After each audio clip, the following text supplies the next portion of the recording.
Good morning to all of you. Today we will discuss the next chapter, that is chapter number 3, feature, problems and the policies of agriculture. In this chapter we will discuss firstly the importance of agriculture, after that features, then problems, agrarian reforms and the last one is achievements of agrarian reforms. तो वो step by step चलेंगे हम. काफ़ी lengthy chapter है और काफ़ी scoring भी है, ये 2 क्वेश्चंस आ जाते हैं इस चैप्टर में से. तो सबसे फर्स्ट है हमारा इंपॉर्टेंस ऑफ एग्रीकल्चर, कि एग्रीकल्चर की क्या इंपॉर्टेंस है. जैसे हमने इंडस्ट्री वाला चैप्टर पढ़ा था, उसके अंदर हमने ये समझा था कि इंडस्ट्री क्यों इंपॉर्टेंट रोल प्ले करती है. इन द सेम वे कि एग्रीकल्चर की क्या इंपॉर्टेंस है. सबसे इजी फाइंड करते हैं हम सप्लाई ऑफ वेज गुड. जो एग्रीकल्चर है वो वेज गुड प्रोवाइड करवाती है. वेज गुड में कौन सी होती है, जो बेसिक नेसेसिटी गुड होती है, जैसे वीट, राइस, पल्सेस, बाजरा, ये सारी क्या होती है, वेज गुड. तो एग्रीकल्चर ही हमें ये चीज़ प्रोवाइड करवाती है, क्योंकि इसके बिना हम क्या है, जीवित ही नहीं रह सकते. We can't alive.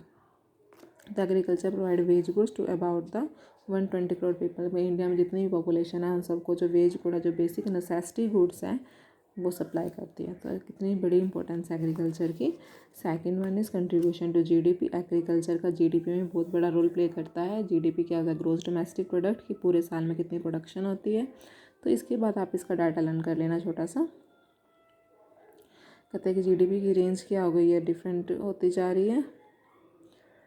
51% से कहाँ चली गई है, 17.4% फॉर डिफरेंट ईयर्स. ये डिक्लाइन होती जा रही है, लेकिन फिर भी कहीं ना कहीं उसका रोल तो है. Third one is source of employment. जो एग्रीकल्चर है एम्प्लॉयमेंट का एक बहुत बड़ा सोर्स है, क्योंकि हमारे इंडिया की मोर देन 50% पॉपुलेशन एग्रीकल्चर में एंगेज्ड है. एग्रीकल्चर क्या है, एक प्रिंसिपल सोर्स है सब्सिस्टेंस का. Next one is supply of raw material.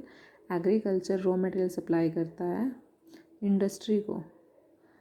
कैसे कि इंडस्ट्री चलाने के लिए, टेक्सटाइल इंडस्ट्री के लिए क्या चाहिए, कॉटन. तो कॉटन कहाँ से मिलता है, एग्रीकल्चर से. सीड कहाँ से मिलते हैं, ऑयल इंडस्ट्री से. शुगर केन किसके लिए चाहिए, शुगर मिल के लिए चाहिए. तो ये क्या करता है, इंडस्ट्री की भी हेल्प करता है, क्योंकि ये हमें रॉ मटेरियल प्रोवाइड करता है.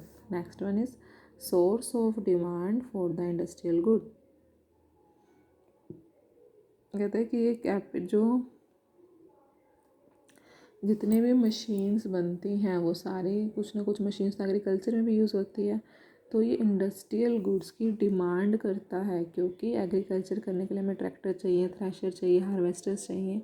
तो ये सारी चीज़ें हमें कहाँ से मिलती हैं, एग्रीकल्चर से मिलती है. तो ये इंडस्ट्रियल गुड्स की डिमांड का भी सोर्स है. Next one is contribution to international trade. Agriculture क्या है, एक बहुत बड़ा रोल प्ले करता है इंटरनेशनल ट्रेड में. तो इसका डिफरेंट क्या है, हम शेयर्स लर्न कर लेंगे कि कितना शेयर है इसका. जो इंडिया है लीडिंग प्रोड्यूसर है, ये हमने हॉर्टिकल्चर में भी किया था, आप वो वाला डाटा भी ले सकते हैं. जो इंडिया है नंबर 1 है, tea, jute, cashew nuts, coconut, इन सब क्या करता है, इंडिया एक्सपोर्ट कर रहा है. Next one is contribution to domestic trade. Domestic trade में भी एग्रीकल्चर का एक बहुत बड़ा रोल है, क्योंकि जितनी भी सेल परचेज होती है वो मोस्ट प्रोबेबली एग्रीकल्चर गुड्स ही होती है उसके अंदर. Huge expenditure in India is incurred on the purchase of the farm products. India के जो लोग हैं सबसे ज़्यादा एक्सपेंडिचर किस पे करते हैं, फार्म प्रोडक्ट को खरीदने में करते हैं.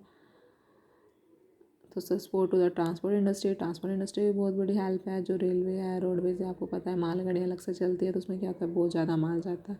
तो ये क्या करता है, ट्रांसपोर्ट इंडस्ट्री को भी हेल्प करता है. तो इस टाइप से आप कोई भी 7-8 पॉइंट्स लर्न कर लेना इसके. जैसे कि सप्लाई ऑफ वेज गुड हो गया, source of employment, supply of raw material, contribution to domestic trade, contribution to transport industry. इस टाइप से आपको ये टॉपिक प्रिपेयर करना है. ये था इसका first topic, that is importance of agriculture in the Indian economy. Thank you.